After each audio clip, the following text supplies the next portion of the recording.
நம் ஆண்டவர் இயேசு கிறிஸ்துவின் நாமத்தினால் மகிழ்ச்சியும் சமாதானமும் நம் அனைவரோடும் இருப்பதாக. நீதிமொழிகள் 3:11-24 முடிய. பிள்ளாய், ஆண்டவர் உன்னை கண்டித்து திருத்துவதை வேண்டாம் என்று தள்ளிவிடாதே. அவர் கண்டிக்கும் போது அதை தொல்லையாக நினையாதே. தந்தை தன் அருமை மகனை கண்டிப்பது போல் ஆண்டவர் தாம் யாரிடம் அன்பு கொண்டிருக்கின்றாரோ அவர்களை கண்டிக்கின்றார்.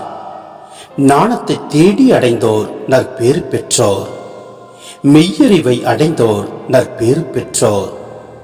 வெள்ளியை விட ஞானமே மிகு நலன் தருவது, பொன்னை விட ஞானத்தால் வரும் செல்வம் மேலானது.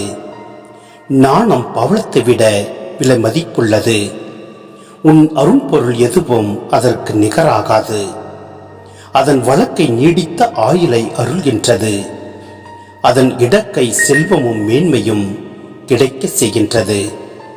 அதன் வழிகள் இன்பம் தரும் வழிகள், அதன் பாதைகள் யாவும் நலம் தருபவை. தன்னை அடைந்தோருக்கு அது வாழ்வென்னும் கனி தரும் மரமாகும். அதனை பற்றிக் கொள்வோர் நற்பேறு பெற்றோர். ஆண்டவர் ஞானத்தால் பூலகிற்கு அடித்தளமிட்டார். விவேகத்தால் வானங்களை நிலைபெற செய்தார். அவரது அறிவாற்றலால் நிலத்தின் அடியிலிருந்து நீர் பொங்கி எழுகின்றது. வானங்கள் மழையை பொழிகின்றன.